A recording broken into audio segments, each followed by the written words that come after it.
Good morning, Minecraft. In today's video, I'm going to give you a quick tour of my farm that I built in Survival Vanilla Minecraft. On this world, which was my primary map, I started playing in Minecraft 1.4, and currently this one has been updated to 1.17. I haven't done the 1.19 update yet because it's obviously going to change things, especially everything beneath me where my primary mine is. It's going to extend the world down, so I'll be doing that eventually, but right now I'm still at 1.17. My kids have been pestering me lately to post a video showing my farm so people can see how I built it and the size of it, how it works. They think it's pretty interesting, so I thought I'd do that and make a video for them. The whole farm is essentially how I built it. But first, I guess I'll show you this since I'm over here. There's a creeper right there. Hang on a second. Ha, good. All right.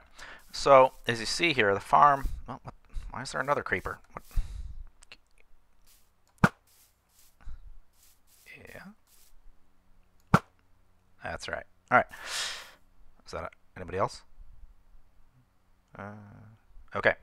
So, as I was saying, the farm follows the natural contour of the ground. This is after I built my initial hidey hole and dug down to near bedrock and gathered a few base resources, a little bit of iron and some, coal and some stone.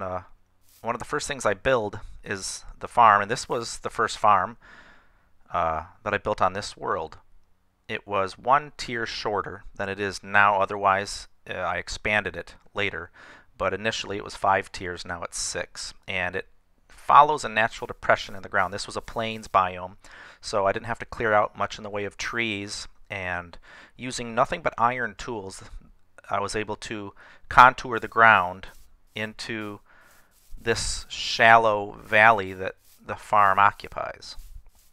The dirt and stone that was excavated could have easily been used to build the frame around the farm. I ended up using sandstone just for contrast with the surrounding area. There is, across the ocean over there, is a desert biome, and I was able to collect all the sandstone in 2 or 3 trips. There was no skulkers at the time, so I had to do it the slow way, but it didn't take very long, and it doesn't require any advanced resources. The trough currently is lined with hoppers. These hoppers have a capacity of 61,000 total items, and the farm has a capacity of just over 40,000. I think 40,320, and that's assuming you get 5 items off each square. So traditionally you get between 1 and 5 carrots, 1 and 5 potatoes, and on average I think it's a little like somewhere around 3.5. Beetroot, you get 1 beetroot and up to 4 seeds, so you can still get 5 items off beetroot. Wheat was limited to 4 items. You got 1 wheat and up to 3 seeds. So initially the capacity of the farm would have been closer to 32,000 when I was planting just wheat. And right now with beetroot, carrots, and potatoes, its capacity could be up to 40,000 items if both sides were flushed into the trough at the same moment, and then the trough is able to hold just over 60,000 items. Initially, when I built this, I didn't obviously have the iron resources to make the entire trough lined with hoppers, so of course it was water. Started near the top with water, and it stair-stepped down all the way to this end. It was obviously quite a bit deeper at this end. It went down several blocks, quite a few blocks. At that point, I didn't have the elevator and the silos, and there's a sorter at the top of this elevator that sorts out the 6 items: the beetroot seeds, beetroot, carrots, potatoes, wheat, and wheat seeds. At the time, I had only 4 silos. When I built this, there still wasn't beetroots, so there was only 4 silos. I added 2 more and moved the sorter over and added 2 more rows to the sorter at the top. A little bit of finagling, and I got that to work, and then now I have 6 silos, and it's actually set up so that I could do 2 more silos for a total of 8. They would come out this end and be the 7th and 8th silo right there. So this is prepped for an additional crop. If they add it to the game, I can go and I'll have 8 items. The sorter is big enough to sort 8 items. Poisonous potatoes just end up with the potatoes. So initially the water, and I didn't have a lot of crops. I just planted 1 square and then would harvest it by hand until I could fill up maybe 2 rows, and then I started using the water flush system to flush it into the trough, and then I would just go down into the trough and collect the items until I had enough to plant the majority of the farm. You just pull this lever, and there's just redstone line running behind these blocks, or under them. Let me check. I don't remember. Yep, right there. Really? Why did both of you break? So, as you can see, actually I can hop down here and show you maybe. Okay, so I didn't need to do it this way with the repeaters. You could actually just lay, if you're hard up on redstone material, you can actually just lay a line of redstone across these blocks with a repeater at each spot, and that will be enough to activate these trap doors. However, I like the cleaner look of having no redstone visible, so you have to put a repeater on each block to trigger it.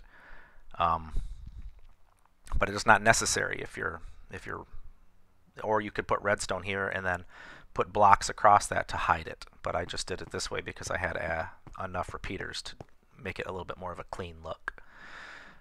Since the sandstone didn't have to be sandstone, when I initially excavated this valley and kind of contoured it into this shape, the stone and dirt I had left over would have been enough to build the perimeter wall, and it is high enough that no mobs can get in, and the overhang prevents spiders from getting in. So nothing will spawn inside the farm, and nothing will crawl inside the farm to damage your crops. And that's everybody's favorite thing, is to see, you know, chunks of crop missing where the farm, the hoed ground is tore up and turned back into dirt because a mob was walking around, so that gets annoying. The specific size of the farm, the reason it is the size that it is, as far as being now 6 tiers back by 12 rows long, was because that is the size it could be. The old mechanics of water, when this used to be water, when an item would flow down and drop into the water trough and flow this way, you would only have 5 minutes before items despawn, typically. And so I had 5 minutes to get the items to this point. What I kind of forgot was that there was no way to absorb that many items when I decided to build the sorting system. You know, at the time I had maybe 1 or 2 hoppers into a bunch of chests, and what happened is the items would simply pile up at these hoppers at the end. The water would push them into the last 2 or 3 hoppers, and then the items would sit there until they despawned, because the hoppers could not absorb 40,000 items within 5 minutes. In fact, by 5 minutes, most of the items were just finally getting here in 5 minutes. And so I slowly began expanding hoppers down the trough to speed the absorption time of the items into the hoppers. And what eventually happened was I realized that it would never work. I would never be able to absorb the items, enough of them, until the whole trough was lined with hoppers, which has an absolute maximum capacity of 61,055 items. This is exactly how many items these hoppers could absorb. And the farm averages around 35,000 items with a max capacity of just over 40,000 if I flushed both sides and all the crops are 100% ready to harvest. Lighting up the farm, I did do right away. Obviously, I hadn't gone to the end, or not the end, but the nether. So at that point, I just had torches everywhere. It didn't look very clean, but it kept mobs from spawning inside the farm, and more importantly, allowed well, I don't know if it's more important, but it allows the crops to grow day and night. You know, as long as the light level is 9, the crops grow. So, as far as if you're wondering where I'm hiding the water to keep the ground saturated, if I am careful and don't bust any crops, there we go. Right in the middle of each row, right where the light poles are, there's actually 1 block of water under this, and it goes all the way down each row. There's one there, there's one there, there's one there. And those are why they're 4 or 8 across, because the water can saturate the ground 4 blocks out. And if these were wider than that, then the middle rows would not get water saturation. When I initially built the farm, I did not have these center rows of block. It was all farm, and these water blocks under here were exposed. And then this was just more trapdoors with water coming out right here. The problem with that design is that when the water's flowing across the ground and interacts with a water block at level, it doesn't like to flow across the top of that water block, even though it's at the same level as the dirt on either side. And what happens is it goes around it and would create areas where water was not flowing smoothly down into the trough. So I eventually settled on 8 across, and of course they're 7 long, so that I don't have to repeat water blocks here. The water flows 8 blocks, so it'll flow across the 7 blocks and cascade down for the 8th one, and so forth and so on, all the way down into the trough. So I only need water blocks at the top. I don't need to repeat it at each stair step.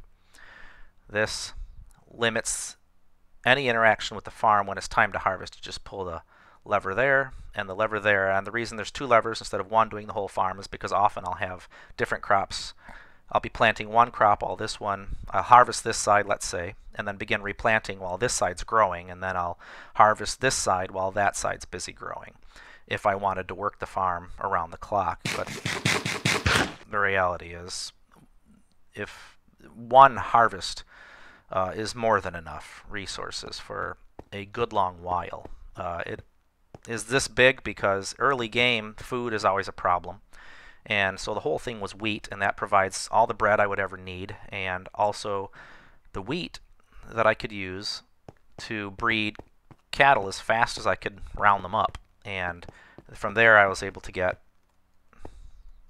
all the, I was able to get all the cows I want. That's actually, I haven't really done anything with my cows. They've been sitting there since the beginning because I literally bred and slaughtered their young so many times. I have all the steak. I have chests and chests of cooked steak, so I haven't really been planting wheat lately. And so I've been planting carrots, potatoes, and beetroot to trade with villagers.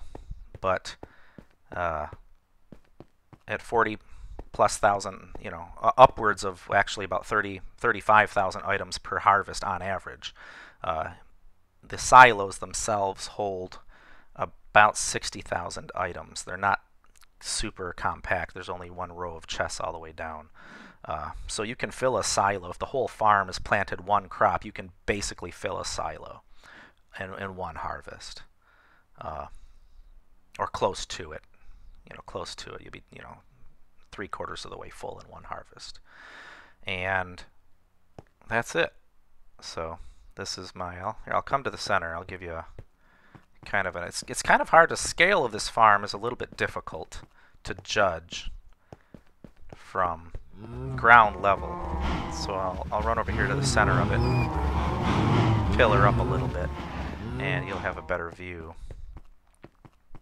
of just how large it is. And for those of you wondering, it takes less than an hour to plant one whole side by hand. I know that you can I know there are automated farms, and they use farmers to plant the crops, and they're very complex. I've seen the videos on how to make them. They're very resource intensive. This can be done using just some iron tools, very minimal resources. You can decorate it with glowstone and using, this could be dirt to start, and then you could come back through and decorate it with some other material later. But it's a what? Oh my goodness. Here it was. I never saw that. Must have been. I can't believe that. Okay. Well, as you can see, it's as big as it is. At 40,000 items, you can plant this whole farm in about 90 minutes by hand. And the nice thing about it is you do it once, and it's usually enough resources that you don't have to do it again. Honestly, probably for as long as you ever cared to play the game. But it is nice enough like you had a server and you had a whole lot of people on it. This would easily handle as many people as you could want. So maybe later I'll do like a more in-depth tutorial on all the redstone mechanics and the elevator and the sorter and the silos, and maybe a tour of some of the other things in my world. All right. Well, thanks for watching.